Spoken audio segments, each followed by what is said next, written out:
Terus antum protes mengatakan kan ada sebelumnya Nabi bisa belah laut gitu. Iya, kenapa Maksudnya bukan Nabi itu yang Musa. Tuhan? Nah. Kenapa bukan itu yang Tuhan? Nah, karena itu antum divonis kafir oleh mereka. Lalu juga anak pernah ada di dalam circle-nya orang-orang yang langsung ke ujung sana menyembah iblis. Jadi di tangan anak tuh lengkap tuh Ustaz. Kitab satanisme dari mazhab apapun anak pernah pegang. Dan dia berkeyakinan ketemu setan. Iya, tapi tiba di saat azan subuh itu dan ana ingin bersujud. Ana nggak bisa tekuk lutut ana untuk bersujud. Di situ ana menangis, Ustaz. Papa wafat meninggalkan box ini. Sepertinya ana nggak tahu mau diapain. Antum yang bisa memanfaatkan dan semoga amal jariah mengalir ke papa. Ana buka box itu, tahu Ustaz isinya apa? Bismillahirrahmanirrahim. Kembali saya ingatkan perkataan Abu Darda radhiyallahu anhu, di mana beliau berkata, kalau bukan karena 3 hal, aku tidak berharap sama sekali hidup walaupun sesaat di muka bumi ini. Yang pertama adalah menahan dahaga di saat sedang puasa.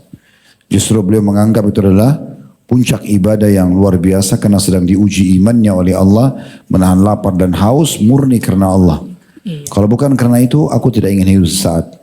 Yang kedua adalah beliau mengatakan sholat di malam hari sewaktu orang sedang tidur. Nikmatnya sholat bermalam atau begadang karena ibadah kepada Allah. Dan yang ketiga, kita berharap seperti apa yang kita lakukan sekarang adalah duduk bersama dengan orang-orang saleh yang menyortir tutur-tutur kata yang baik sebagaimana disortirnya buah yang baik dari buah-buah yang busuk. Maka memang duduk dalam majelis ilmu seperti ini, duduk bersama hamba-hamba Allah yang berusaha mendekatkan diri kepada Allah, lebih mengenal Allah Subhanahu wa taala, ini bagian daripada syariat kita. Dan kita berharap tentunya selain keberkahan majelis ilmu, juga kita bisa saling berbagi satu sama yang lain pengalaman supaya itu bisa juga lebih menyemangati kita, lebih menambah komunitas kita. Karena memang kata Nabi SAW, Al-mar'u ala dini khalili, falyanzur ahadukum ila man yukhalil. Seseorang sesuai dengan agama, komunitas atau sahabatnya, maka dia harus pilih baik-baik tempat atau teman dia bersahabat. Hari ini insya Allah di pekan ketiga seperti biasa kita akan bahas inspirasi hijrah dari saudara kita insya Allah yang akan mengenalkan diri beliau. Dan seperti biasa kurang lebih komponennya dari 3. Mungkin tentang background nama dan background keluarga beliau. Kemudian bagaimana beliau mengenal agama Islam. Kemudian setelah itu kira-kira seperti apa kiat istiqomah yang dilakukan supaya mungkin ada di antara kita bisa mencontohi hal tersebut. Fadhal akhi, silakan. Baik, sebentar maaf. Sebelum antum bicara, tadi rupanya ada yang mau masuk Islam ya. Dari kalangan akhwat. Kita kasih kesempatan dulu, silakan panitia akhwat diberikan mikrofonnya. Bismillah, siap Ustadz. Baik, silakan. Siapa namanya yang mau masuk Islamnya? Namanya Ayu. Siapa? Ayu. Ayu. Dari agama apa sebelumnya, bisa tahu? Katolik. Katolik. Baik, teman-teman di sini bisa disampaikan nggak alasannya kenapa mau masuk Islam? Karena banyak pembelajaran di Katolik yang terlalu ambigu Ustadz, yang tidak masuk di logika saya. Setelah saya belajar Muslim ternyata saya percaya bahwa Muslim itu ada pembenaran di kehidupan saya gitu. Karena tidak tolak belakang banget dengan Katolik yang saya pelajari sebelumnya. Belajar dari mana Islamnya supaya sampai memotivasi mau menganut agama Islam? Dari buku, dari teman-teman lingkungan? Sebenarnya bukan dari buku sih Ustadz, cuma saya waktu itu mendengar kutipan ceramah dari salah satu Ustadz tentang pernikahan sih. Karena kalau sakramen pernikahan di Katolik itu tidak masuk logika di saya gitu. Jadi sebenarnya lebih ke bab pernikahan aja yang buat saya buat belajar lebih dalam tentang Islam. Baik, berarti sekarang kalau yang saya tangkap ini masuk Islam karena dorongan mengetahui kebenaran Islam, begitu? Iya. Tidak ada hubungannya dengan masalah pernikahan ya? Iya. Baik, ada sebabnya. Maaf kalau memang arahnya ke sana. Semua yang masuk Islam selalu saya tanyakan masalah ini. Apa sebabnya mau masuk Islam? Di kantor kami, di masjid kami biasanya datang, memang ada yang datang karena masuk Islam karena pernikahan. Mungkin kemarin juga termasuk ada satu orang bule di sini ya, yang beliau membahasakan sendiri masalah itu. Ada juga mungkin karena faktor ekonomi, berharap setelah masuk Islam, mu'allaf itu ada banyak bantuan kadang-kadang ya, sampai dari yayasan sosial atau mungkin individu muslim. Atau mungkin faktor keamanan, karena merasa Indonesia mayoritas muslim supaya lebih aman. Gitu. Maka semua ini saya minta agar diubah niatnya. Jadi saudari Ayu, kalau memang ada salah satu dari hal-hal ini, kalau tidak ada alhamdulillah, tapi kalau ada, saya mengajak untuk mengubah niat dalam hati, supaya kalau target-target dunianya tadi, masalah pernikahan, masalah perekonomian, masalah keamanan dari sisi politik itu tidak juga didapatkan, tidak ada hubungannya dengan masalah keislaman Anda. Jadi Islam ini panduan hidup, dia akan mengatur semua setelah syahadat ini apapun yang berhubungan dengan masalah kehidupan kita. Ya makanan, ya minuman, ya pakaian, ya penampilan, ya kemudian pergaulan, pendapatan, semua ini akan diatur oleh Islam. Kalau setelah itu kemudian menemukan jodoh orang muslim atau menemukan pekerjaan yang layak misalnya atau ketentraman dan keamanan di negara mayoritas muslim, alhamdulillah. Itu berarti penyempurnaan tapi bukan tujuan utama. Jelas sampai sini saudari Ayu nih? Jelas Ustaz. Baik. Jadi saya berharap niatnya diluruskan supaya betul-betul nanti jadi nikah, tidak jadi nikah, dapat perbaikan ekonomi atau tidak, atau yang tadi masalah keamanan, tetap saja Islam ditekuni dan dijadikan sebagai panduan hidup karena tahu itu adalah kebenaran. Kurang lebih seperti itu. Bisa diterima ya? Insya Allah bisa Ustaz. Baik. Saya pandu syahadat sekarang, bahasa Arab kemudian bahasa Indonesia. Lalu setelah itu insya Allah Anda sudah menjadi seorang muslimah. Kalau tadi sudah sempat mandi, misal, kalau sudah tahu datang ke masjid ini mau masuk Islam dan sempat mandi itu lebih baik. Tapi kalau belum, insya Allah nanti selepas ini bisa saja mandi untuk niatkan masuk Islamnya. Itu salah satu yang dicontohkan oleh beberapa orang sahabat Nabi. Kalaupun tidak juga tidak masalah, tapi itu bagian dari hal yang dianjurkan. Dan yang terpenting setelah syahadat adalah bagaimana menekuni agama Islam. Ada banyak mu'alaf center mungkin ya. Kalau yang kami itu ada mu'alaf care seingat saya. Yang bisa insya Allah ikuti kelasnya sepekan sekali. Mungkin juga nanti antum kalau ada kegiatan di masjid. Di tempat beliau kebetulan ketua DKM-nya bisa memandu juga kalau ada kegiatan. Mudah-mudahan bisa seperti itu. Baik, diikutin saya. Asyhadu alla ilaha illallah wa asyhadu anna Muhammadan abduhu wa rasuluh. Saya bersaksi bahwasanya tidak ada Tuhan yang berhak disembah kecuali Allah. Dan saya bersaksi bahwasanya Muhammad benar-benar hamba juga utusannya. Alhamdulillah. Ya. Allahu Akbar. Ya, sekarang Anda sudah menjadi seorang muslimah dan semua yang di masjid ini ataupun di luar sana, selama dia muslim di muka bumi semuanya bersaudara. Dan Nabi Muhammad SAW menganjurkan agar kita menjadi satu komunitas yang saling dukung-mendukung. Sampai kata Nabi SAW, la yu'minu ahadukum hatta yuhibbu li akhi ma yuhibbu li nafsi. Tidaklah sempurna iman seseorang sampai dia mencintai untuk saudaranya muslim apa yang dicintai buat dirinya sendiri. Nanti kalangan akhwat bisa mengucapkan selamat dan coba dibantu apa yang bisa dibantu dari panduan jadwal kajian atau hal-hal yang berhubungan lain-lain yang mungkin ditanyakan oleh saudari Ayu. Mungkin begitu dulu. Baik, silakan. Jazakallah khair. A'udzu billahi minasyaitonir rajim. Bismillahirrahmanirrahim. Rabbi shrah li sadri wa yassir li amri wahlul 'uqdatam min lisani yafqahu qawli. Assalamualaikum warahmatullahi wabarakatuh. Waalaikumsalam warahmatullahi wabarakatuh. Alhamdulillah wassalatu wassalamu ala Rasulillah wa ala alihi wa ashabihi wa man wala ma ba'd. Ana Hans Ahmad Yamin dan ini adalah wallahi nama bawaan dari lahir. Dari akta kelahiran ana yang notabene lahir dalam sebuah keluarga musyrikin yang subhanallah tidak mengenal Islam, tidak mengenal bahasa Arab, atas izin Allah, atas kebesaran Allah. Di bercandaannya di komunitas ana itu, ini anak udah ditandain dari lahir nih kayaknya. Gitu. Kenapa namanya? Ya, menjadi Hans Ahmad Yamin dari akta kelahiran demikian. Adapun Hans karena ana suku Tionghoa dan nama Tionghoa ana marganya Yang, Nama fullnya itu Yang Han Ming, sehingga Han di tengah itu adalah nama ana, Ming itu nama generasi, sehingga semua sepupu ana itu berakhiran dengan Ming tersebut. Lalu qadarullah menjadilah Hans dari itu. Tentu papa saat itu ketika menamakan ana dengan Ahmad ini sempat terjadi cekcok dulu ya dengan mama ya. Jadi buat apa ini orang bukan orang Islam ditamain Ahmad gitu kan. Ya. Dan subhanallah sepanjang hidup ana sebelum ana menemukan Islam juga ketika ana bawa paspor ke negara manapun gitu, pasti dilihat-liatin gitu. Nah, are you Muslim? No. Then why you have Ahmad as a name gitu. Jadi ini memang kayaknya udah isyarat dari dulu gitu. Jauh dari sebelum ana menemukan mengenal Allah dan Rasulnya, Ahmad sudah disematkan sebagai Tapi mungkin nama di poin itu menarik. Kira-kira apa sebabnya ayah antum menamakan, ada tambahkan Ahmad? Allahu alam. Bahkan ana nanyakan, subhanallah ayah ana yang hari ini sampai detik ini belum Islam, qadarullah dari sekian banyak nama yang bisa beliau pilih untuk dirinya. Qadarullah beliau lahiran tahun 50-an, kurang lebih tahun 80-an atau 79 sekitar gitu, konversi WNA ke WNI. Di zaman Orba memang subhanallah kami kaum Tionghoa tidak dibolehkan untuk menggunakan nama Chinese. Sehingga konversi nama Indonesia itu diwajibkan, tapi pilihannya banyak.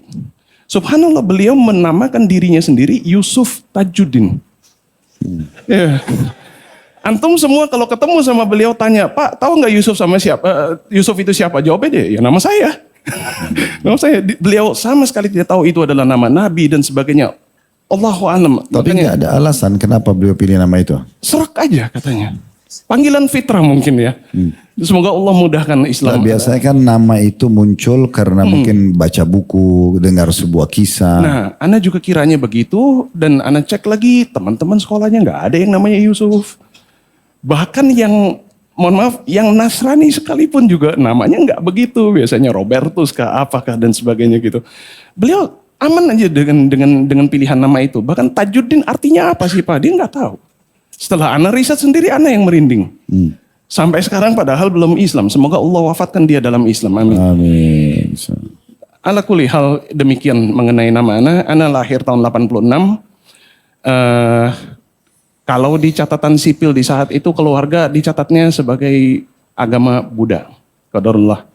Tapi sebenarnya apakah dia benar adalah seorang Buddhis yang kafah dalam tanda kutip gitu ya, yang benar-benar beribadah dengan tuntunan dan sebagainya, Allahu a'lam. Karena sebenarnya ada sebuah dinamika histori di sini ya, yang subhanallah orang Tionghoa yang lahir sebelum tahun 60, 50 sekian generasi terakhirnya itu masih merasakan adanya yang kita sebut Huaxiao, artinya itu sekolah Tionghoa, sekolah Chinese ya.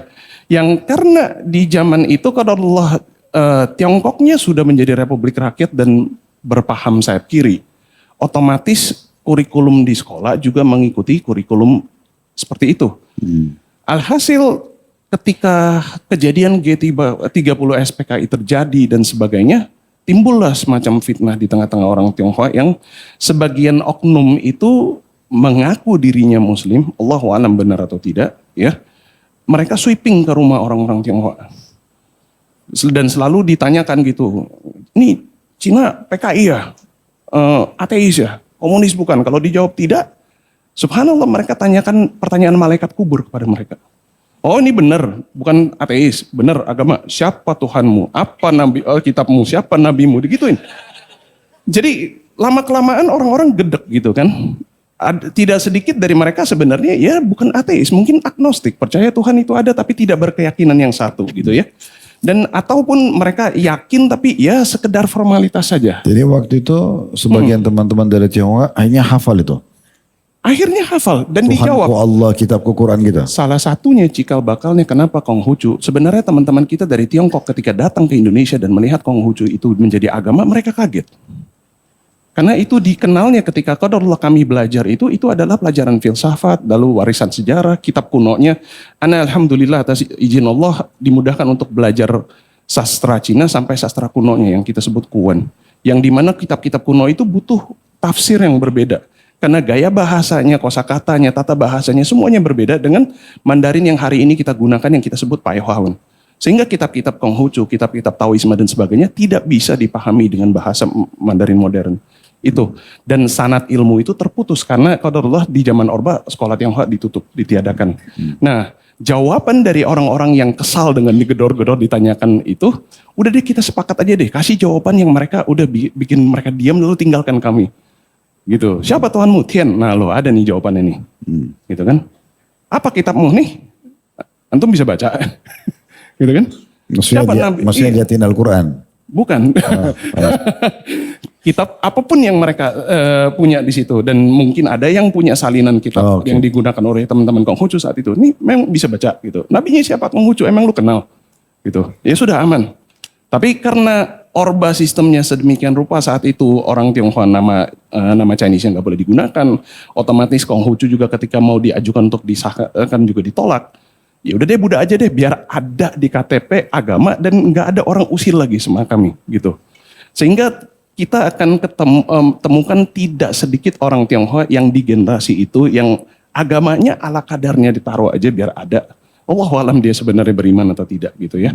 Dan kita kalau main ke rumah orang Tionghoa mungkin antum rahimakumullah kalau ada teman yang masih berkeyakinan musyrik, ngakunya agamanya Buddha, tapi kok di rumah patungnya beda. Seperti itu. Itu lumrah kami temukan. Sehingga anak bertumbuh besar dalam dinamika keluarga yang seperti itu. Lalu bagaimana Allah kenalkan Allah kepada seorang anak yang tumbuh besar dalam keluarga musyrikin seperti ini? Qadarullah, orang tua anak ketika memasukkan anak kepada sekolah, pola pikir mereka, ya udah cari aja yang dekat, yang prestasinya mungkin akreditasinya terkenal, nggak perlu pikir banyak gitu, akidahnya apa, masukin aja. Qadarullah anak dimasukin ke dalam sebuah sekolah Kristen. Disitulah untuk pertamanya anak tahu, oh ada nih ALLAH gitu. Ya, bukan alif lam lam ha gitu ya, enggak gitu. Oh Allah itu satu, Allah itu tunggal, tidak boleh dipersekutukan. Nabinya ada Musa alaihissalam, Adam alaihissalam dan seterusnya. Justru pengenalan anak mengenai Allah dan para anbiya itu jalurnya lewat situ dulu. Tapi namanya anak bocah belajar akan timbul pertanyaan-pertanyaan, ya kan? Singkat cerita, pertanyaan yang ada di benak anak tidak pernah mendapatkan jawaban yang memuaskan, tidak pernah mendapatkan sikap tanggapan yang terpuji juga, yang sebenarnya sekarang ketika anak kilas balik, anak mensyukuri nikmat itu. Wallahi anak mensyukuri nikmat itu. Mungkin saat itu kalau anak ditanggapi dengan baik, bisa jadi anak masuk jadi mereka, gitu kan? Tapi di saat itu orang kalau punya pertanyaan tidak mendapatkan jawaban, tetap akan menarik kesimpulan. Karena ayah sama ibu antum agama apa? Tetap Buddha. Dan mereka nggak terlalu peduli dengan agama, anaknya masuk sekolah Kristen nggak apa-apa, gitu. Yang penting sekolah. Bersaudara sendiri berapa orang? Anak tunggal, qadarullah. Oh. Nah, jadi di saat itu anak agak langsung ekstrim di umur yang lebih yang cukup muda, tapi anak dulu, sudah. Tadi kan di sekolah Kristen itu antum bilang ada banyak pertanyaan yang tidak memuaskan, sehingga antum tidak menganut agama itu dengan betul. Seperti apa pertanyaan yang sempat antum butuh jawabannya waktu itu belum menemukan? Contoh misalnya mengenai ketika Anda menanyakan sosok Al-Masih Ibnu Maryam alaihissalam, kenapa dituhankan? Lalu mereka jawabnya adalah, oh buktinya ketuhanannya dia adalah mukjizat ini, mukjizat itu, dia jalan di atas air. Tunggu dulu, ada yang belah laut nih sebelumnya, kenapa yang ini bukan yang Tuhan gitu loh. Nah, jawaban dari mereka selalu, nah ini nih kalau misalnya anak nggak sekolah minggu, dia sendiri, karena notabene di kacamata mereka, anak qadarullah saat itu adalah satu-satunya anak di kelas itu yang kafir di mata mereka. Iya, anak yang non Kristen ada di sekolah Kristen gak ikut sekolah minggu. Berarti anak ulangin sekarang, waktu antum tanya Nabi Isa itu siapa, mereka bilang Tuhan, hanya karena bisa jalan di atas air. Salah satunya, bukti ketuhanannya. Terus antum protes mengatakan kan ada sebelumnya Nabi bisa belah laut gitu. Iya, maksudnya Nabi Musa. Kenapa bukan itu yang Tuhan? Nah, karena itu antum divonis kafir oleh mereka. Kurang lebih seperti itu. Kata-katanya mereka tidak mentakfiri langsung begitu, tapi mereka mengatakan ini kalau anak belum dijamah sama Roh Kudus, isinya roh jahat begini. Subhanallah. Tapi wallahi Anda mensyukuri nikmat itu. Walaupun di saat itu Anda menarik kesimpulan agak ekstrim. Yaitu apa? Anda mempelajari keyakinan yang ada di rumah, yang ada di sekolah. Nggak ada yang beres nih. Ya kan? Tuhan yang mereka katakan juga pasti tidak ada. Sehingga Anda bertumbuh besar dengan pola pikir la ilaha Illallahnya aja yang belum. Ya. La ilaha, ana jadi ateis, bener jadi ateis. Lalu ana qadarullah. Bentar, waktu masuk sekolah Katolik itu apa? Kelasnya SD, SMP, SMA? Sampai SD. Jadi qadarullah di tahun 98 itu ana tamat SD. Orang tua memang sudah merencanakan untuk ana di sekolahkan di luar negeri. Tapi subhanallah karena kejadian 98 keberangkatannya didahulukan. Dan ini juga menjadi cikal bakal yang akhirnya menumpuk ya. Kayak lapisan burger sandwich gitu. Jadi pertanyaan-pertanyaan mengenai Islam itu yang tadinya mungkin berkonotasi agak sedikit pertanyaannya itu condong negatif. Di nanti harinya di puncaknya Allah bantah itu semua. Dengan kejadian-kejadian berikutnya. Karena mungkin analogikan seperti ini. Teman-teman yang di bawah Gen Z mungkin belum lahir sehingga kurang tahu mengenai ini ya. Kejadian 98 sebenarnya, subhanallah ketika kita bicara hoax mengenai sekarang itu berita hoax yang disebar dari medsos, telat sekarang baru ribut. Zaman itu hoax sudah hidup. Caranya seperti apa? Melalui chain mail, email berantai yang sudah di forward ribuan orang, ratusan orang. Allahu alam itu sumbernya dari mana, sahih atau tidak tuh, gitu.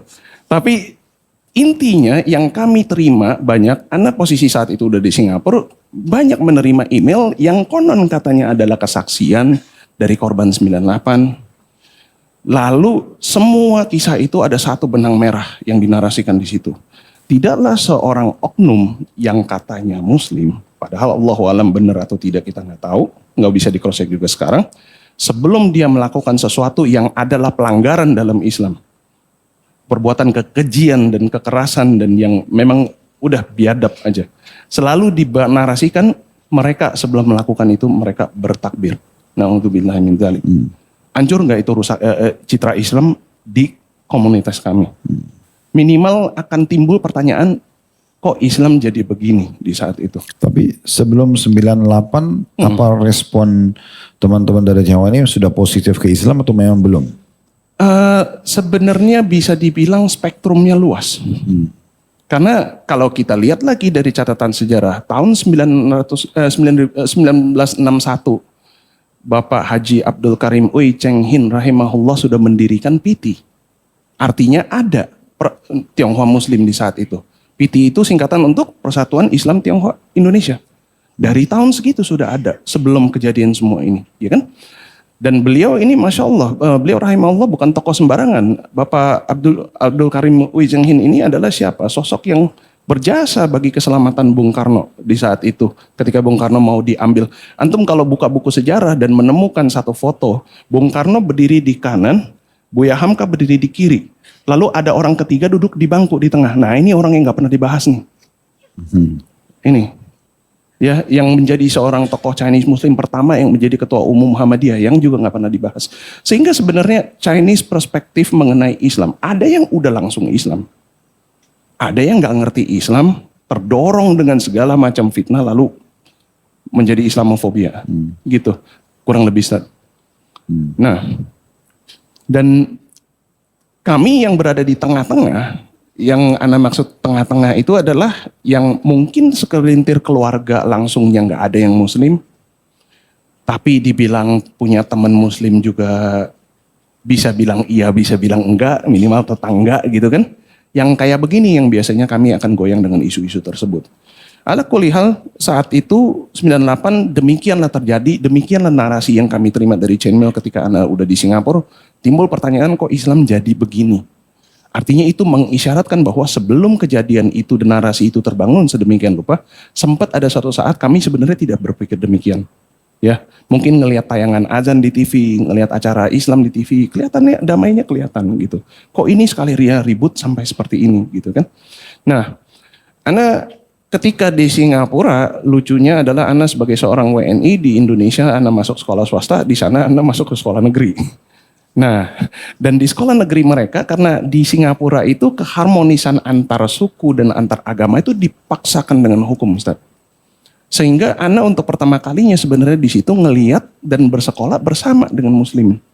Yang mungkin di bulan Ramadan saat itu mungkin azan Jumatnya agak awal, anak-anak lelaki diizinkan untuk meninggalkan kelas terlebih dahulu. Dan Ana di situ sempat kaget ketika melihat teman-teman yang muslim yang berdiri meninggalkan kelas. Ada yang mukanya kayak begini. Ada yang mukanya muka orang India gitu. Ana bahkan punya teman yang Muslim dari lahir dan dia setengah keturunan Jerman gitu. Lalu ada yang setengah Korea gitu. Mukanya benar-benar muka orang-orang K-pop yang kita lihat di poster-poster gitu. Tapi sholat gitu. Di situ baru Ana mungkin untuk pertama kalinya Allah menunjukkan kepada mata Ana Islam itu bukan milik kaum tertentu. Tapi masih belum ada yang menyampaikan dakwah kepada anak di saat itu. Tapi bedanya adalah anak-anak muslim di Singapura karena dinamikanya lebih terbuka ya. Mereka tidak berdakwah tapi mereka berani menyampaikan. Menyampaikan, mensiarkan mungkin misalnya kita lagi duduk di kantin ngobrolin apa. Mereka bisa bilang, oh kalau kita muslim tuh begini loh. We'll do it like this gitu. Dan seperti itu. Tapi memang dakwah tidak tersampaikan. Enggak lama kan abis itu kejadian WTC ya Ustaz. Jadi 1, 2, 3. Waktu itu umur berapa? Kalau kejadian WTC itu kan 2001, Ana umur 14 merenjak ke 15. Iya. Dan tapi bedanya begini, karena pelajaran IPS di Singapura kurikulumnya di saat itu qadarullah. Ini yang menjadi pelindung. Jadi yang kami pelajari saat itu temanya adalah konflik dan teror. Sehingga di saat itu kalau misalnya ada orang mau melempar syubhat dan mengatakan not all Muslims are terrorists but all terrorists are Muslim. Mereka kan suka ngomong begitu kan. Kami yang non Muslim aja mau bantah itu gampang. Tinggal kami tanyakan, itu kejadian teror yang terjadi di Irlandia kan yang bikin orang Katolik itu gimana? Biasanya mereka akan terdiam gitu kan. Jadi ada pembentengan seperti itu walaupun masih belum kepada titik yang cukup untuk itu membuat hati ingin beriman gitu. Lalu belum lama dari situ drama lagi di Singapura mengenai mungkin Firqah Jemaah Islamiyah yang beritanya sampai ke situ. Lalu Singapura juga sempat heboh dengan satu-satunya sosok orang Indonesia, tokoh teroris yang berhasil membobolkan penjara Singapura. Yang itu menjadi berita yang heboh sekali, yang memalukan sekali bagi negara itu. Karena mereka membanggakan security mereka kan. Negara paling aman, yang paling ketat dan sebagainya. Ini bobol teroris dari Indonesia berhasil kabur dari penjara Singapura. Nah jadi berita-berita seperti itu tuh di depan mata terus ada. Sampai Bon Bali pun juga diliput dan sebagainya. Ana di saat sekolah sepanjang itu memang masih berpegang dengan yang tadi. Ana tetap ateis, tetap la ilaha gitu. Nah, dan ditambah. Tapi dari informasi yang ada tadi kan dari bahasa antum ini ada kasus WTC, ada kasus ini dan itu misalnya. Satu sisi pencitraan tentang Islam itu buruk sekali.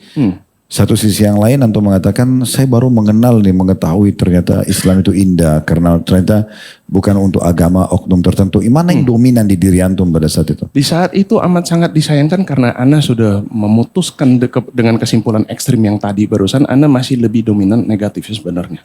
Bahkan subhanallah sampai titik puncak sebelum Allah patahkan itu dengan kejadian terakhir. Ana masih bergebu-gebu dengan keyakinan yang tersebut. Dan ini bukan tanpa sebab.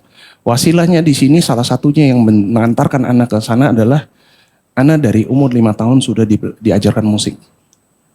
Ana belajar musik dari umur 5 tahun, Ana benar-benar menekuni sampai Ana bisa mengajar.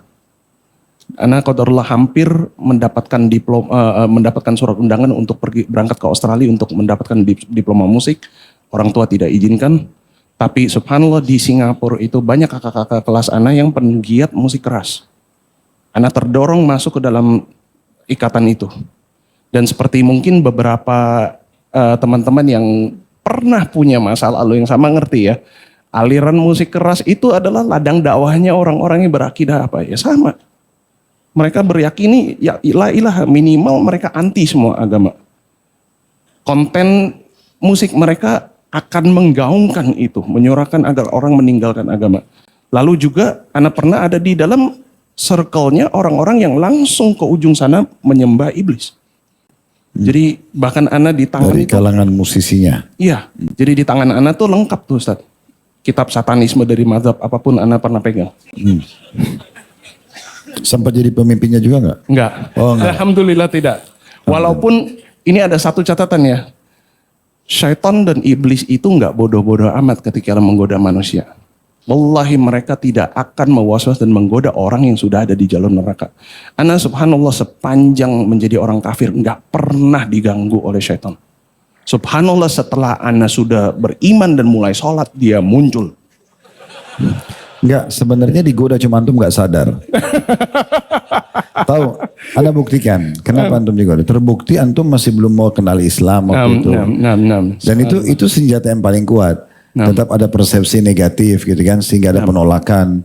Antum juga mempelajari tadi semua jenis musik dan antum bilang semua kamus syaitannya sudah dihafal. Lah itu.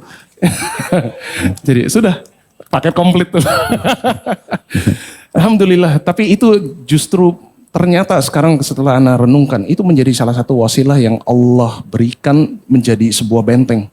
Sekarang mata ini menjadi jeli ketika melihat modus operandi syaitan itu seperti apa. Ini permainannya seperti ini. Ana udah langsung dari jauh, jarak jauh tuh udah membentengi diri dengan itu. Alhamdulillah. Wallahi kehendak Allah tidak ada yang sia-sia. Walaupun kadang alurnya itu di luar dari nalar kita. Nah, karena Ana berada di circle seperti itu, makin tebal tuh keyakinan bahwa tidak ada Tuhan yang layak untuk disembah, itu nggak ada. Semua agama itu ya kasarnya sampah gitu. Sehingga puncaknya ketika banyak lagi kejadian selanjutnya termasuk kejadian 212 itu kan digemborkan banget itu di media luar. Lalu selalu digunakannya itu kata-kata yang dikotominya itu sangat divisif. Dia akan dikatakan oh Islamic hardliner Fulan bin Fulan. Harus pakai hardlinernya di situ seakan-akan Islam tuh memang ada kaflingnya, ada garis lembek, garis keras, garis apa. Padahal Islam satu ya satu gitu kan. Nah, ala kulli hal di situ juga Ana masih nggak terlalu bagaimana. Puncak panasnya Ana yang kebetulan Ana memang di saat itu lagi mau menggarap materi untuk nulis. Lalu kejadian ini terjadi gitu. Nulis materi apa? Untuk album dan sebagainya. Oh, untuk musik. Okay. Nah, 2018 yang ribut. Mungkin sebelum jauh. Tadi antum bilang antum sudah sampai pada tingkat aliran musik yang sampai menyembah syaitan. Seperti apa penyembahannya itu? Penyembahan mereka itu sebenarnya ya tergantung mazhabnya. Jadi ada yang benar-benar apa misalnya contoh dia ikrarkan dia datang ke satu gua dia mengatakan memang kamu Tuhan saya atau ada ritual apa yang mereka lakukan? Ada yang melakukan ritual, ada yang tidak. Kenapa Anda tanya begini akhi? Karena salah satu tujuan inspirasi hijrah ini kan membuka cakrawala. Kita berharap pesan antum satu demi satu ini ditangkap oleh teman-teman kita muslim. Jangan sampai nanti mereka ini diajak sama temannya ke acara tertentu bukan untuk kita mau mengenal acara tersebut tapi supaya kita lebih berhati-hati. Ya, itu penting sekali untuk diberikan masukan. Jadi seperti apa misalnya arahnya, apalagi antum bilang antum seperti sudah menghatam buku-buku mereka itu ya. Yang seperti apa kira-kira? Kita ambil yang ekstrim lah, yang ekstrim atau mungkin yang nomor 1, 2, 3 urutan pertama seperti apa? Yang ekstrim yang benar-benar bahkan ini ada aliran satanisme yang lain pun mensesatkan mereka karena se-ekstrim itu. Yaitu apa? Mereka akan melakukan pengorbanan. Oh berarti di antara pengikut setan ada juga saling menyesatkan? Ada, saling membid'ahkan, ada. Oh begitu. Ada. Jadi ada yang berpaham begini. Setan itu bukan untuk disembah. Setan itu sama kita kedudukannya sama. Ketika bekerja sama setan itu partner. Jadi bukan sembah. Itu ada akadnya Ustaz. Gitu. Yang sini bilang tidak. Dia adalah Tuhan kita. Kita sembah dan korban untuk dia. Nah ini cekcok. Ada yang bilang tidak ada. Satanisme, Satan sosok itu adalah figuratif saja. Ini adalah pengikraran bahwa pembebasan diri kita lah Tuhan untuk diri kita sendiri. Jadi itu memang rancu. Yang mereka lakukan itu mirip seperti dukun-dukun maksudnya. Kayak beli sesajen, ada bertapa gitu-gitu. Ada yang iya, ada yang tidak. Jadi kalau yang berpaham bahwa satanisme ini adalah pengikraran. Dan Satan itu adalah figuratif. Mereka enggak melakukan penyembahan. Mereka cukup mengingkari semua dan menuhankan dirinya. Halas. Gitu. Dan kalau yang menyembah, iya. Mereka akan tergantung ritualnya mau untuk apa. Lalu di antara ritual apa yang mereka lakukan? Contoh misalnya ada yang seperti pelet. Gitu. butuh apa? Fotonya siapa? Dan dia berkeyakinan ketemu setan. Iya, dia memohon kepada sosok syaitannya ini, jinnya ini, dan mereka hatam nama jin apa untuk apa. Jinnya sukanya apa, elemennya apa. Lalu disesuaikan dengan begitu, jamnya apa dan sebagainya. Jadi Anda pernah dengar kesaksian dari seseorang, semoga Allah berikan hidayah untuk orang ini, amin. Dia mau melakukan pelet itu dengan cara ini, tapi nggak yakin dan dia merasa bersalah. Subhanallah, dia mengaku kepada akhwatnya, aku telah melakukan ini kepadamu. Mental jadi kena ke dia sendiri. Dan yang dia katakan adalah ada bacaan-bacaan tertentu yang dia harus baca. Lalu ketika dia taruh, kalau isyarat yang benar dikabulkan dalam tanda kutip atau apa, adalah lilin yang disiapkan itu akan menyambar kepada kertasnya dan kertasnya akan terbakar dengan sendirinya. Kalau antum dulu ikut aliran yang mana? Ana di saat itu Yang netral, yang ekstrim. yang netral saat itu. Karena Yang Ana nggak pernah. Yang menganggap itu cuma figuritas. Iya. Oke. Menuhankan diri sendiri udah.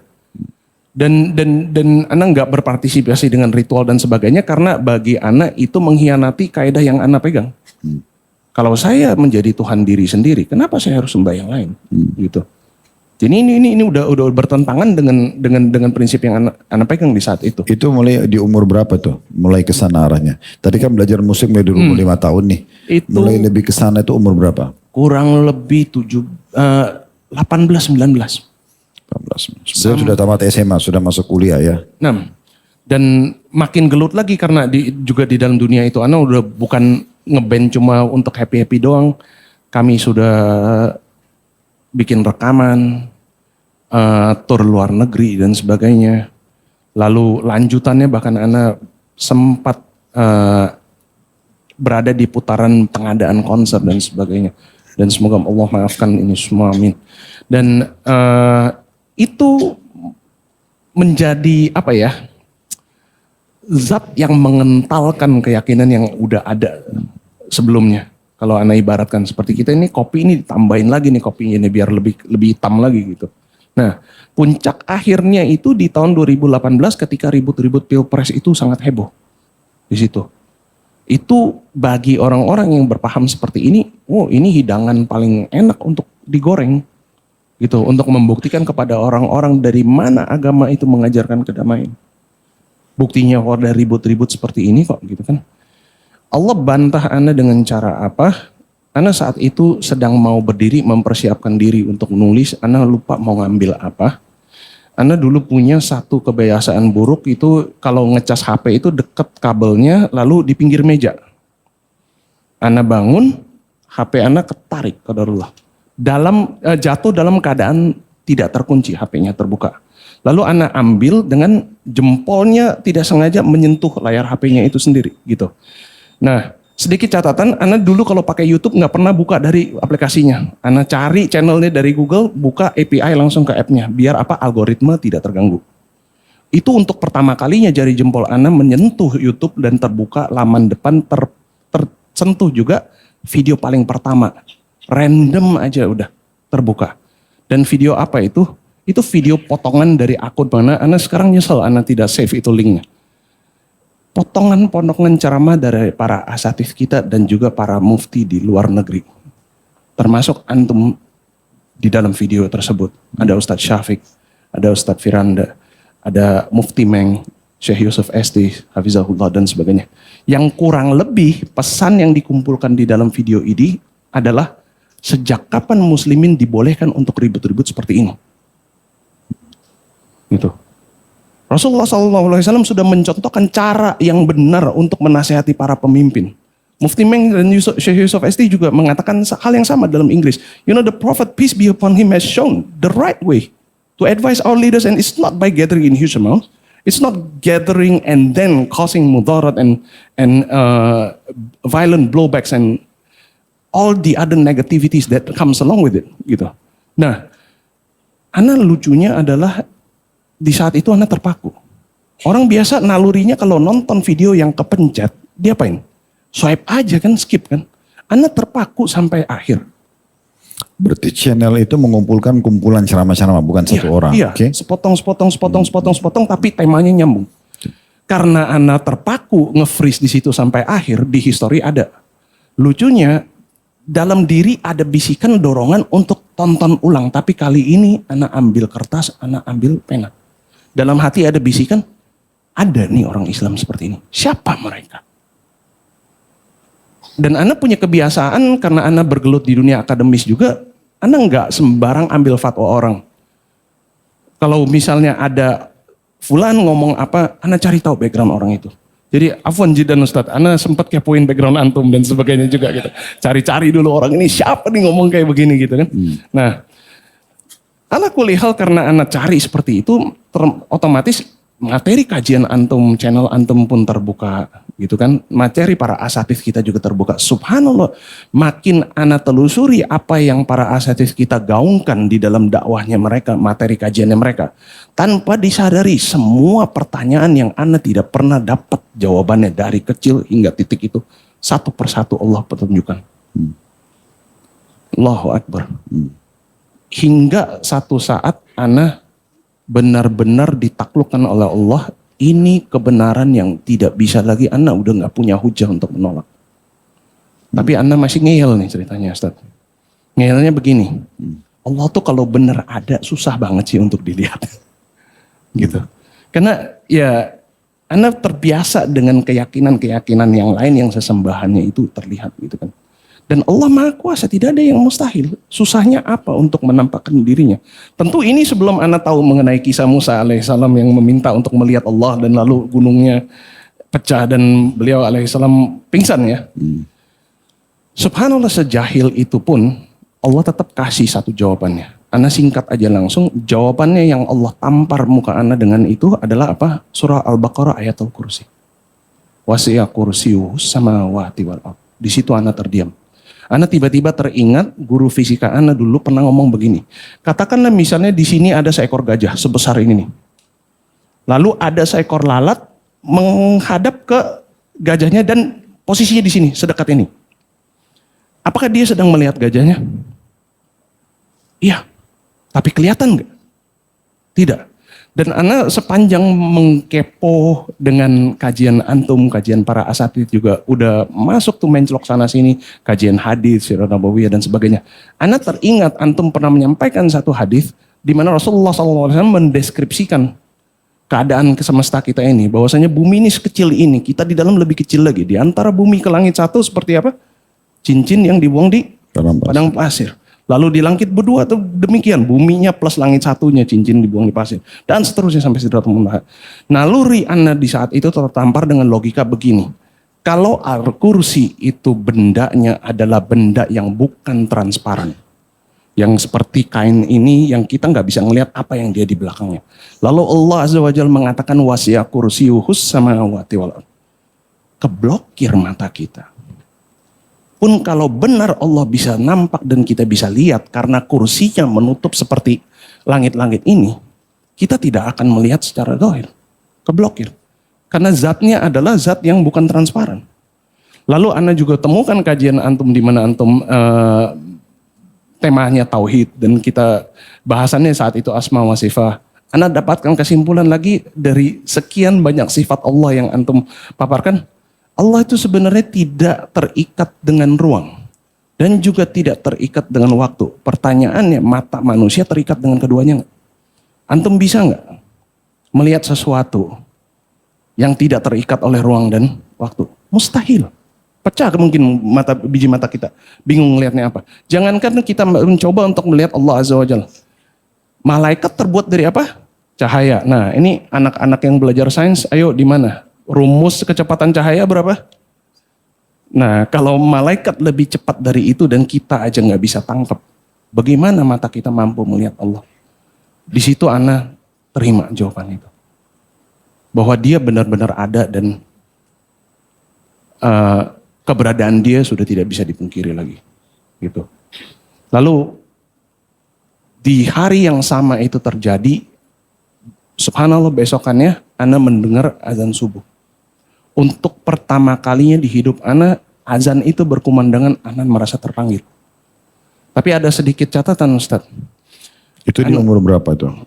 Itu tahun 2018 Ana umur berapa? 33, 34. Jadi lebih dari 3 dekade itu Ana bertahan dengan la ilaha itu dan Allah tampar dengan illallahnya di belakang. Dan tapi Ana punya satu catatan lagi, Ana qadarullah lahir di keluarga kungfu Ustaz. Ya, jadi kebayang ya masa kecil kalau bawa rapot merah pulang diapain sama orang tua. Ya, antum mungkin dipukulnya pakai bambu, pakai sapu, Ana dipukulnya pakai jurus. Ya. Dan di Singapura mungkin sebagian dari ikhwah kita tahu mereka menerapkan wajib militer Ustaz. Sehingga pelajaran olahraga dari anak-anak SMP sampai SMA itu sudah dikurikulumkan untuk persiapan untuk wamil. Sehingga sebenarnya bocah-bocah nakal di umuran kami itu tidak sedikit dari kami di badan tuh nggak mungkin sempurna Ustaz. Singkat cerita, Ana di sini masih bisa dilihat. Ana sempat cedera parah di lutut Ana dan Ana tidak bisa tekuk lututnya. Dan subhanallah, astagfirullah. Ana sepanjang masih kafir berbangga dengan hal ini. Ana selalu ngomong begini. Saya ada di muka bumi ini bukan untuk bersujud, bukan untuk berlutut. Saya membanggakannya itu. Tapi tiba di saat azan subuh itu dan Ana ingin bersujud, Ana nggak bisa tekuk lutut Ana untuk bersujud. Di situ Ana menangis Ustaz. Dan lalu Ana hanya bisa berbisik dalam hati saat itu, ya Allah, kalau ini adalah hukuman untuk kekufuran diri ini, sehingga Engkau tidak izinkan aku untuk bisa bersujud, saya terima. Tapi kalau Allah masih Engkau inginkan diri ini menghabiskan sisa umur Ana untuk bisa menghamba dan bersujud kepadamu, maka dalam namamu aku ingin bersujud. Subhanallah, untuk pertama kalinya di dalam hidup ini setelah Ana cedera, di malam itu setelah Ana ucapkan bismillah, lutut ini bertekuk dan Ana sujud. Allahu Akbar. Dan sujud itu sujud yang Ana tidak akan pernah lupa. Ketika dahi Ana menyentuh ke tanah, itu Ana seperti flashback ke belakang Ustaz. Seluruh kisah hidup Ana dari kecil sampai sekarang itu Allah seakan-akan kasih lihat seperti kita nonton film. Di situ Ana benar-benar sadar bahwasanya ternyata ini rencana Allah. Ana berada di titik ini, melakukan ini, dipersiapkan sama Allah begini, semuanya untuk titik ini. Tapi di saat dengar azan itu terus sujud, di mana posisinya di rumah? Di rumah. Ana basahin diri dengan apa yang Ana ingat aja ngeliat di TV orang kalau lagi wudhu basahin apa, Ana basahin asal-asalan. Maksudnya seakan-akan antum terdorong mau sholat itu? Iya. Belum bisa sholat, tahu orang ruku dan sujud. Dan itu pun belum syahadat waktu itu? Belum. Ana syahadatnya setelah sujud, bangun dari sujud itu. Jadi kiblatnya pun Ana carinya gimana. Ternyata Google itu punya satu aplikasi namanya Qibla Finder Ustaz.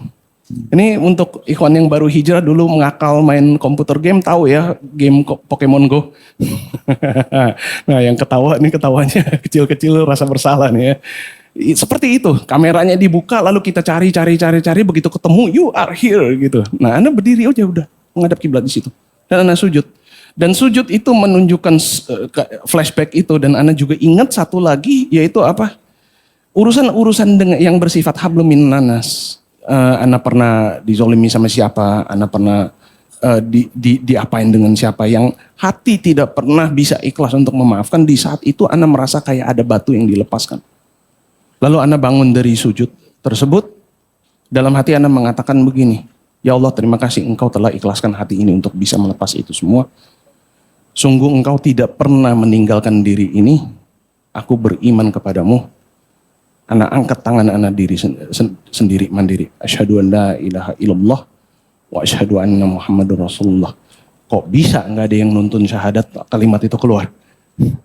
Tapi sebelumnya sudah tahu kalimat itu? Karena azan yang dikumandangkan di TV bertahun-tahun Ustadz nggak pernah berubah, itu kalimat ternyata tertanam di belakang alam bawah sadar itu. Ana sendiri juga kaget saat saya ngomong, kok gue bisa? Gitu. Tapi ala kulli hal demikianlah. Jadi itu bagaimana Allah patahkan hujah ana yang ana merasa diri ini adalah Tuhan diri sendiri. Sampai ke titik di mana Allah benar-benar tekuk lutut ini secara kafah. Alhamdulillah. Jadi pada saat itu setelah selesai syahadat sendiri, bagaimana kondisi keluarga? Bagaimana antum berbaur dengan kaum muslimin di sekitar situ? Keluarga subhanallah belum tahu dulu. Karena saat itu ana masih belum putus dengan karir musik ana. Dan mau lanjut syahadat ke masjid pun juga belum sempat karena ana masih tur keliling Eropa, keliling Asia dan sebagainya. Lalu ketika ana mantap untuk mau syahadat, datang ke masjid, qadarullah Covid, Ustaz. Masjidnya tutup gitu kan. Di situ baru mikir, waduh ini gimana nih? KTP belum diganti nih, jasad mau diapain terserah Allah. Ya. Tapi ana niatkan 2 tahun itu, wallahi 2 tahun Covid kita di lockdown itu adalah 2 tahun termanis yang ana selalu rindukan. Kenapa? 2 tahun itu bagi seorang mualaf yang masih takut untuk datang ke majelis ilmu, yang masih belum pede untuk sholat berjamaah. Disitulah kami senyaman-nyamannya thalabul ilmu. Karena alhamdulillah, thumma alhamdulillah masjid boleh tutup, antum kajian online tidak pernah berhenti. Para asatidz kita kajian tetap mulai. Kelas tahsin yang berbasis Google, pakai WhatsApp group dan sebagainya. Bahkan ada beberapa masyayikh yang live Instagram mengajarkan Iqra. Itu benar-benar ana tidak terganggu sama sekali untuk talabul ilm dalam 2 tahun itu. Dan ana dalam hati hakul yakin ana husnudzon, Covid ini tidak akan selamanya. Pokoknya ana punya target, nggak mau tahu kapan kita akan lepas, bebas kembali normal. Ketika kita kembali normal, ana udah harus bisa seperti muslim yang lain. Datang ke masjid itu udah nggak boleh canggung lagi. Berdiri sendiri sholat ditepok dari belakang jangan udah nggak usah kaget gitu. Walaupun jujur pertama kali ana jadi imam dadakan ditepok sama orang itu panik parah, Ustaz. Panik parah, ana sakit karena ditepoknya keras gitu kan, terus kaget lupa baca sampai mana. Ana al-ikhlas ngulang sampai 10 kali. Subhanallah, itu bapak yang jadi makmum di belakang kasihan tuh. Kayaknya qiyamnya rakaat pertama dia tuh lama sekali itu. Saking kagetnya. Padahal ana sudah persiapkan nih. Oh iya, kalau ditepok sama orang udah gak usah begitu. Dia begitu tak, ya Allah baca sampai mana tadi. Seperti itu. Jadi ana punya target itu. Mau gak peduli kapan kita akan bebas. Begitu bebas kembali normal, ana udah harus bisa dengan orang lain. Karena ana sadar sesadar-sadarnya di saat itu ana umur udah berapa. Tolak ukur ana saat itu adalah dengan muslim yang lahir di tahun yang sama. Di mana mereka berada. Mereka sudah bisa apa. Ana belum bisa apa. Itu yang ana kejar. Dan ternyata memang Allah menyuruh kita demikian. Fastabiqul khairat. Ya kan? Alhamdulillah itu kurang lebih. Tapi di sepanjang ana lagi belajar seperti itu. Ana punya satu pertanyaan yang terusik terus di dalam jiwa. Mengenai qada dan qadar Allah. Yaitu begini kurang lebih, Ustaz. Bumi Allah seluas ini. Harus banget ana dilahirkan di Indonesia ini buat apa? Gitu. Terus lahirnya jadi Tionghoa juga buat apa? Kenapa enggak orang hitam di Afrika gitu misalnya? Ana ini mau diapain diri ini? Buat apa? Apa rencana Allah? Apa rahasia Allah?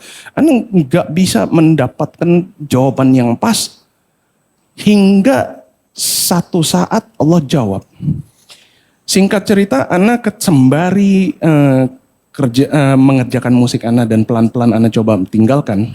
Ana juga mengajar di beberapa universitas sebagai asisten dosen, Ustaz. Di Fakultas Mandarin juga, di fakultas yang lain ana mengajar BIPA, Bahasa Indonesia untuk penutur asing. Karena guru BI kita banyak yang tidak menguasai bahasa asing ketika berhadapan dengan mahasiswa pertukaran dari negara lain. Ketika mereka belajar bahasa Indonesia ini panduan bahasanya nggak dapat nih, mereka nggak bisa belajar dengan sahih gitu. Nah, ana saat itu sudah sedikit demi sedikit mengumandangkan dan mengumumkan keimanan ana, sehingga segelintir orang sudah tahu ana sudah muslim, termasuk di kalangan mahasiswa ana. Qadarullah ada seorang Tionghoa muslim yang muslim dari lahir karena ayahnya yang mualaf. Ayahnya rahimahullah wafat meninggalkan sebuah box, Ustaz, dibawa ke ana. Nah, si mahasiswa ini mengatakan kepada ana, kalau Ustadz tuh bahasa Mandarin panggilnya Lause gitu. Dia panggil, Lause, ana tahu antum udah muslim, papa wafat meninggalkan box ini.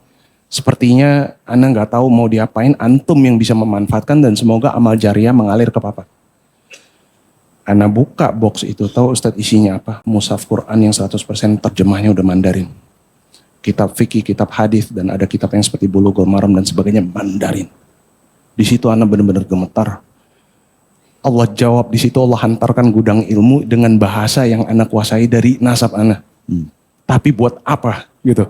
Titipannya, amanahnya adalah untuk disiarkan, dijadikan manfaat sehingga dia menjadi amal jariah yang mengalir kepada papa beliau, hafizahullah, rahimahullah. Nah, ya sudah, ana nggak mau neko-neko, ana pelajari dulu isinya. Disitulah ana baru belajar. Oh, Islam kalau di China historinya seperti ini. Lalu kalimat syahadah kalau diterjemahkan Mandarin itu seperti ini. Wudu, tayamum. Jumhur ulama di China itu bagaimana menempatkannya. Lalu kenapa zakat itu diterjemahnya seperti ini, kok enggak seperti yang lain. Anak kulihal semua anak pelajari itu. Dan anak asik sendiri di dalam isi itu. Ternyata Allah kalau beri sebuah kemudahan, di belakangnya Allah juga tuntut tanggung jawab. Enggak pakai lama, anak diberi teguran dengan oleh Allah dengan cara apa? Muncul sekian cuplikan video di YouTube syahadat orang-orang TKA dari Tiongkok yang dilakukan di Indonesia dengan dipandu penerjemah, dan syahadatnya semuanya amburadul ngaco. Ustaz. Ngaconya sefatal apa? Maksudnya terjemahannya, dan ini akan menghancurkan akidah mereka jika kita tidak luruskan dan kita sampaikan. Karena husnuzan sebenarnya yang menerjemahkan itu mungkin dia tahu tapi dia gugup. Mungkin silap lidah. Tapi kalau tidak disampaikan kepada si calon mualafnya, dikhawatirkan dia bisa tanpa sadar sudah meninggalkan Islam gitu. Anak kasih contoh salah satu. Si penerjemah salah menerjemahkan, dia mengatakan kalau diterjemah ke dalam bahasa Indonesia, dia mengatakan Muhammad adalah Allah. Naudzubillah. Apa bedanya sama kamar sebelah kan? Ya kan? Kalau begitu. Ada lagi yang satu salah menerjemahkan wa asyhadu anna Muhammadan abduhu wa rasuluhu, dia terjemah jadi saya bersaksi bahwa Muhammad adalah gurunya Allah. Ilaha illallah. Gimana caranya Allah jadi muridnya Rasulullah SAW gitu kan? Nah, wallahi ana tidak salahkan mereka. Ana tidak salahkan siapapun. Di saat itu ana salahkan diri ana. Ana yang punya ilmu itu. Allah sudah mudahkan ini. Tapi ana asik sendiri, ana tidak terjun dan ikut andil di situ. Ya, dan andaikan saat itu ana sudah membuka diri untuk terjun aktif, mengenal para lembaga-lembaga ini, mungkin kesalahan-kesalahan ini tidak akan terjadi. Nah, ana di saat itu cuma bisa istighfar, bisa apa lagi karena nggak kenal siapa-siapa kan. Subhanallah, Allah kasih jalan keluar, kesempatan kedua. Nggak pakai lama, di Jumat yang sama, ana sholat Jumat di Masjid Lauza, di mana alhamdulillah sekarang ana berkhidmat sebagai seorang ketua DKM. Imam masjid di situ, Ustaz Naga, hafizahullah, nepok ana setelah selesai sholat sunnah. Hans, ada orang Cungko maksudnya Tiongkok, China ya. Ada orang Cungko nggak bisa bahasa Indonesia, nggak bisa bahasa Inggris, mau datang ke sini syahadat, antum bantu ya. Di situ ana baru benar-benar merinding seluruh badan. Ternyata wallahi ketetapan Allah dan kehendak Allah tidak ada yang sia-sia. Kita boleh bertanya-tanya, ini untuk apa, ini untuk apa. Di belakangnya Allah buka semua, Ustaz. Ternyata inilah hikmahnya di belakangnya. Harus banget dunia ini begitu besar, bumi ini begitu besar. Ana lahir di Indonesia sebagai Tionghoa dengan kemampuan bahasa ini. Buat apa ana menanyakan itu, Allah kasih ini jawabannya. Jadi insya Allah ini yang sedang menjadi ladang ikhtiar di mana ana mencoba untuk merangkul dan menggunakan bahasa kesukuan ana ini untuk menyampaikan tauhid kepada saudara-saudara kita. Ana dulu tuh suka ngomong begini, belum lama dulu ketika TKA dari Tiongkok datang berbondong-bondong ke negara kita. Lalu media juga kan suka goreng tuh, bilang ini apa nih, Cinaisasi kah, penjajahan kah, dan sebagainya. Kalau yang ngomong muslim, ana sering tegur, di mana tauhid antum? Ini teman-teman kita yang datang. Allah langkahkan kaki mereka dari tempat yang telinganya nggak dengar azan ke tempat yang dengar azan. Kenapa jadi antum yang takut Cinaisasi? Bukannya mereka yang seharusnya khawatir Islamisasi, gitu kan? Masalahnya kita siap jemput bola atau tidak di sini, dan itu yang ana sekarang khawatirkan dan amat sangat disayangkan gitu ya. Ana akhirnya ngerti kenapa sosok-sosok para penggiat di Mualaf Center seperti Ko Wendy, Habibullah, Ko Stephen, rahimahullah, mereka merasa sendiri banget dan memanggil dirinya pemulung amal karena ada ladang-ladang seperti ini yang memang potensi untuk amal jariah kita rebut ada, tapi nggak ada yang kerjakan. Ana bahasakan seperti ini kenapa Ustadz? Karena begini, Ana sering ngetes di beberapa universitas ya, di Fakultas Mandarin yang mungkin ada muslimin di dalam sebagai mahasiswa-mahasiswa yang menuntut ilmu di situ. Ana suka ngetes, sengaja iseng dengan mereka, dan insya Allah Ana harap mereka sadar dengan disentil seperti ini. Yaitu apa? Misalnya si Fulan datang gitu, antum udah semester berapa? Semester 5, semester 6. Oh Masya Allah, bahasa Mandarinnya pun udah bagus. Oke, Anda boleh tanya satu pertanyaan? Ya, wudu sama tayamum Mandarinnya apa? Gak ada yang bisa jawab. Wallahi gak ada, kecuali satu aja. Sejauh ini cuma satu mahasiswa Anda yang bisa jawab. Dan kenapa? Bedanya orang yang sudah mengenal manhaj dan sudah ngaji itu. Beliau ini memang Masya Allah ya, sebelum masuk ke dalam fakultas ini, dia sudah adalah guru tahsin, guru tahfiz. Qadarullah ketika beliau dikasih beasiswa untuk studi ke China pun, masalah makanan halal haram nggak jadi masalah. Kenapa? Yang beliau lakukan selalu ke pasar beli ayam tuh beli hidup. Beliau sembelih sendiri secara syar'i. Nggak ada keluhan mengenai halal haram makanan. Masak sendiri, sembelih sendiri. Jadi ini sosok orang yang punya ilmu agamanya segitu, Ustaz. Sehingga dia punya kesadaran ini. Yang lain semua ditanya pertanyaan yang sama, wallahi nggak ada satupun yang bisa jawab. Jadi anak harap ini lisan anak mengatakan begini agar menyadarkan juga teman-teman, mungkin ada ya yang di luar sana yang di Fakultas Mandarin, yuk bismillah kita luruskan niat ini gitu loh. Jangan carinya dunia terus. Ladang dakwah untuk untuk digaungkan dan kita ambil raih andil ini dan mendapatkan amal jariah dari saudara-saudara kita yang TKA ini yang Allah sudah hantarkan mereka, tapi kita enggak siap untuk jemput bola. Semoga kedepannya akan ada penerus, karena Allahu alam akan hidup sampai kapan. Bisa jadi malam ini malam terakhir anak. Lalu siapa penerus anak yang mensyahadatkan mereka dengan yang menyampaikan dakwah tauhid ini dengan bahasa yang bisa mereka. Antum ada buka kelas untuk mengajarin bahasa itu? Alhamdulillah ada. Jadi dan ana buka kelasnya itu ana pisahkan. Kalau kelas yang di universitas memang itu sudah mereka yang atur. Ana buka kelas untuk dai yang memang ingin belajar bahasa ini di masjid itu atau di tempat privat.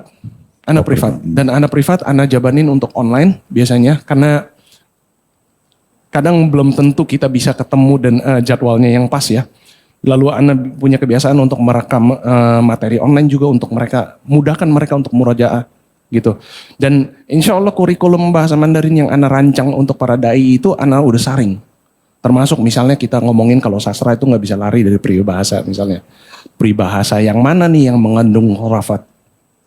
Peribahasa mana nih yang sebenarnya asbabun nuzulnya itu syirik gitu. Kita harus tahu dia artinya apa sehingga orang kafir mengatakan itu kita tahu maksudnya apa. Tapi kita udah gak boleh menggunakan yang begini-gini. Anda sudah bersihkan juga insya Allah. Kita flashback sedikit. Pada saat antum sudah COVID nih, sudah selesai. Iklan Islam sudah mulai diiklanin. Bagaimana respon orang tua? Orang tua sebenarnya begini. Kalau kita katakan, kita gunakan sengaja kata kunci penolakan ya. Penolakan kalau diartikan mereka menolak Anda memeluk Islam, tidak. Mereka tidak melarang, mereka tidak mencecar dan sebagainya. Tapi penolakan kalau diartikan mereka menolak Islam, ini yang lebih menyakitkan sebenarnya. Jadi Anda benar-benar diuji dari pintu ini Allah, karena di satu sisi kita tetap harus berbakti kepada orang tua, tapi kita berhadapan dengan orang tua yang paginya seperti Abu Thalib, malamnya seperti Abu Lahab. Gitu. Karena lisan orang tua yang sebelumnya belum pernah ngomongin apapun tentang Islam, tiba-tiba kok setelah anaknya muslim malah lebih berani untuk menyampaikan sesuatu mengenai Islam yang mereka tidak suka dan sebagainya. Jadi sehingga di rumah tuh benar-benar berbakti kepada orang tua satu sisi harus dijaga, amar ma'ruf nahi mungkar juga kalau ketika mereka mengatakan yang salah mengenai Allah dan Rasulnya juga. Ini dinamika yang amat sangat sulit. Tapi mereka nggak buka pintu dialog. Misalnya pada saat ada syubhat yang mereka lempar, justru itu kan sebuah peluang. Kayak tadi antum lihat misalnya teman-teman kita yang datang dari sana ke Indonesia, kenapa kita nggak lihat ini justru kesempatan Islamisasinya? Kenapa nggak lihat peluang orang tua antum justru lebih kritis, lebih menyampaikan tentang syubhatnya, itu kan peluang justru. Karena kita bisa memberikan jawaban yang tepat. Biasanya setelah anak kasih hujah mereka lari. Itu yang jadi masalah. Mereka akan lempar, anak jawab, mereka lari. Itu yang menjadi agak sedikit. Itu sudah standar biasanya. Nah. Tapi penyampaian antum kepada beliau-beliau ini itu akan membuat jadi bahan renungan. Itu bisa jadi bahan renungan. Karena akan terus difikirkan, direnungi. Kita nggak tahu titik kata-kata mana yang membuat mereka dapat hidayah. Sekarang kita berarti ngerucut ke poin-poin terakhir mungkin. Di saat antum jadi aktivitas sekarang ini aktif di masjid sebagai ketua DKM. Alhamdulillah. Selain ngajar sebagai asisten dosen, iya. Masih ngajar di kampus? Masih. Sama privat tadi? Iya. Cuman alhamdulillah setelah COVID itu anak ngajar itu udah hampir 95% ke atas semuanya online. Sehingga aktivitas di masjid itu tidak berhalangan dengan aktivitas mengajar, itu satu. Kedua, cuman amat sangat disayangkan makin kesini anak ngajarnya itu dapatnya jatah mata kuliah lebih banyak untuk kelas karyawan. Sehingga ini yang menjadi sulit untuk anak hadir di kajian offline. Gitu. Tapi insya Allah anak nggak menggunakan itu sebagai udzur. Jadi ngajar bahasa Mandarin maksudnya? Iya, dan ngajar, anak juga ngajar menerima request dari perusahaan-perusahaan yang punya TKA yang memang niat untuk belajar bahasa Indonesia. Jadi mereka belajar BIPA dengan anak juga.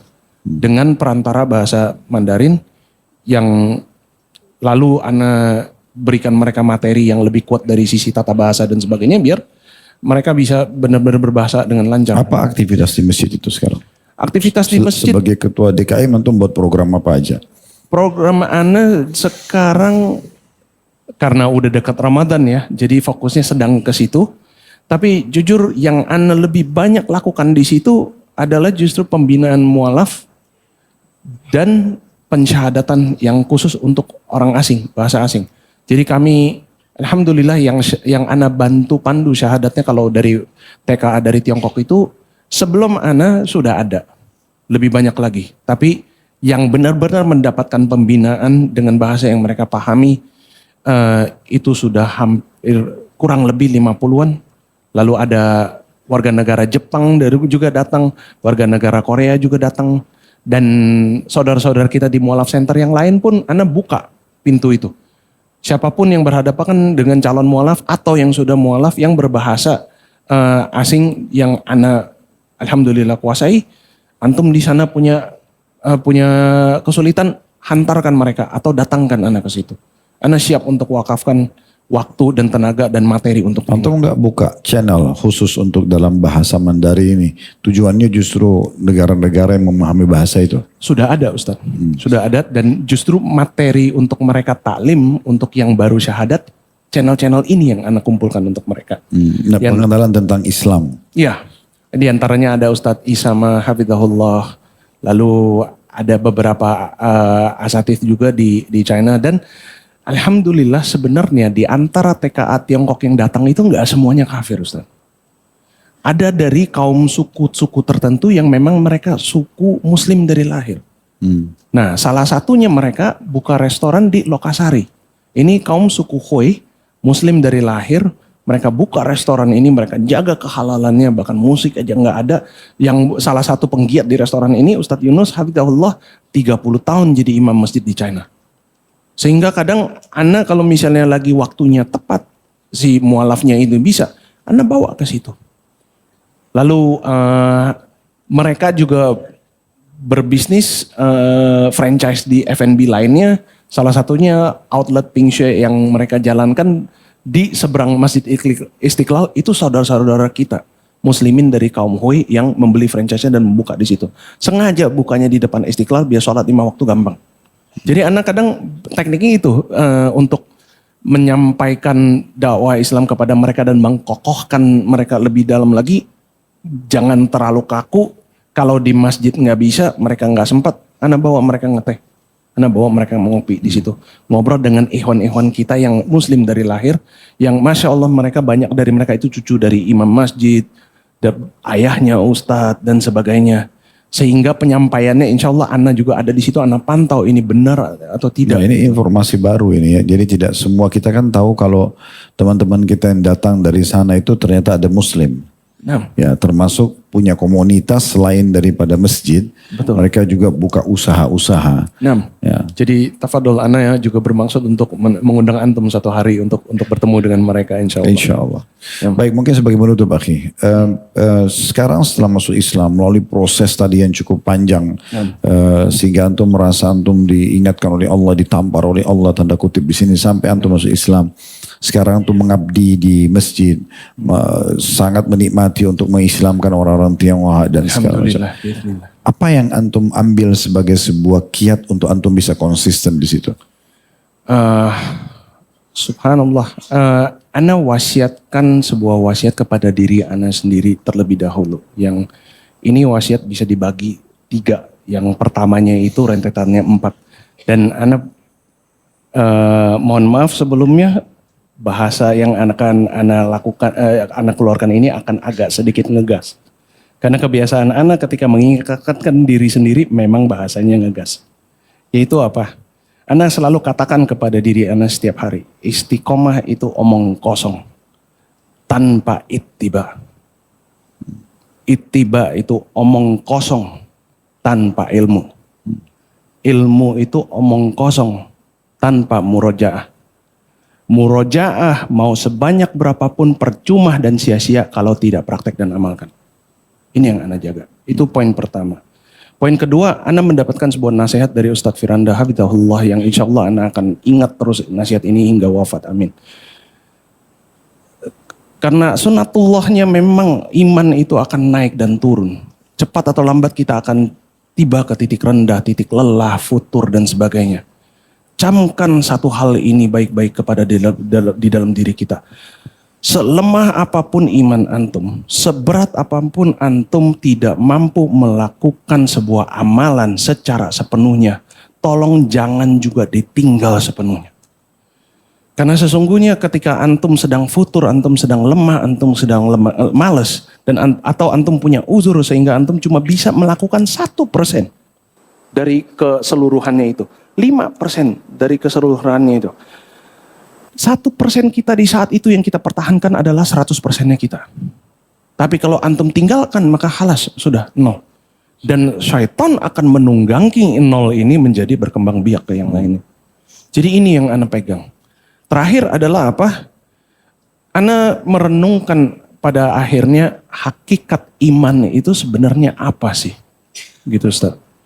Dan yang ana wasiatkan kepada diri ini, iman ini percuma kalau tidak disertai sikap. Ada sikap keberpihakan yang harus kita tunjukkan. Ketika lafaz kita mengatakan asyhadu an la ilaha illallah, Allah menuntut prove it. Buktikan itu. Sikap kita benar nggak sejalur dengan lisan kita? Contoh begini, katakanlah kalau misalnya sekarang teknologi kita semaju ini 20 tahun dari sekarang. Ini misal ya. 20 tahun dari sekarang ada teknologi yang bisa menghilangkan semua najas dan mudarat dari khinzir. Bisa disterilkan nih babi ini. Antum akan mulai makan babi? Atau antum akan mengatakan no, saya tidak menyentuh itu. Why? Because Allah say so. Tuh. Sedikit informasi anak paparkan di sini ya, mohon izin Ustaz.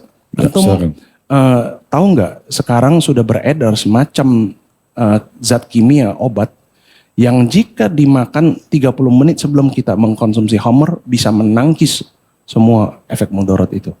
Itu belum tahu. Ini obat sebenarnya sudah keluar sudah lama dan sangat populer di Jepang. Kenapa populernya di Jepang? Karena budaya minum di situ budaya korporat. Kadang seorang suami kerja yang kerjanya notanya bedanya mungkin ibaratnya kayak kita, dia tinggal di Bekasi, lalu kerjanya di Blok M gitu.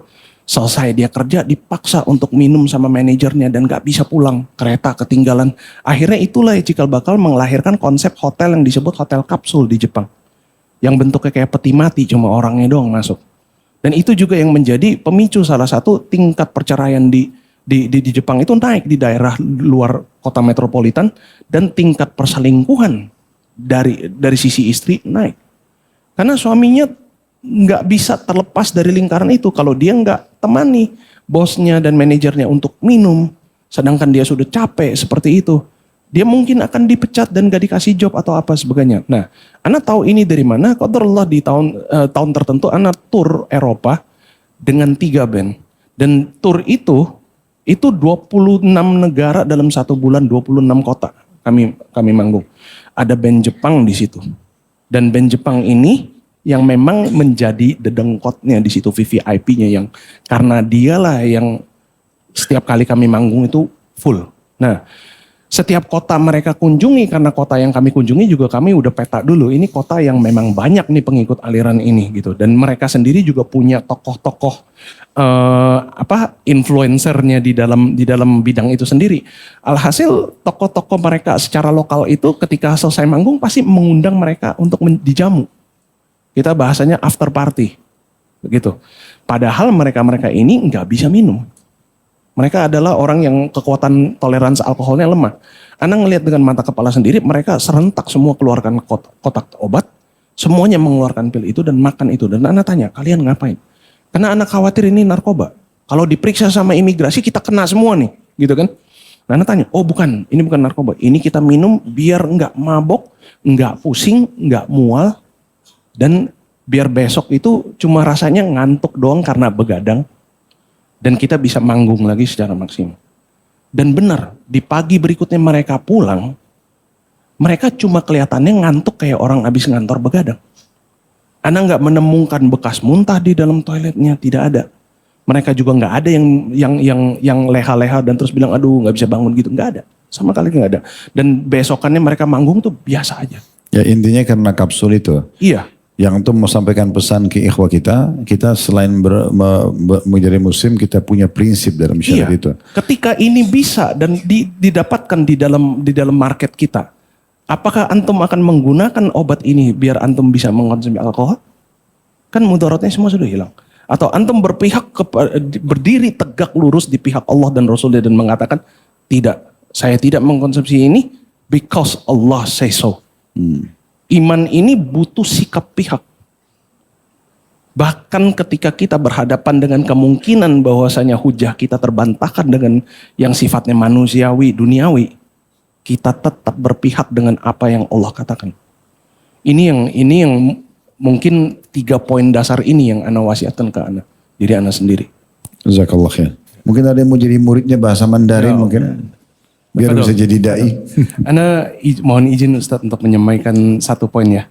Jadi ana harap teman-teman di luar sana yang menonton dan menyimak acara ini dari lembaga mualaf center manapun, dimanapun antum semua berada, jika siapapun itu dimanapun itu, kalau misalnya berhadapan dengan calon mualaf yang dari Tiongkok atau yang dari negara lain sehingga perlu digunakan bahasa Inggris, bahasa Mandarin, dan kalau antum di situ berkesulitan, insya Allah ana siap maju untuk membantu. Boleh calon mualafnya dihantarkan kepada kami atau ana yang berangkat pergi ke lembaga antum semua.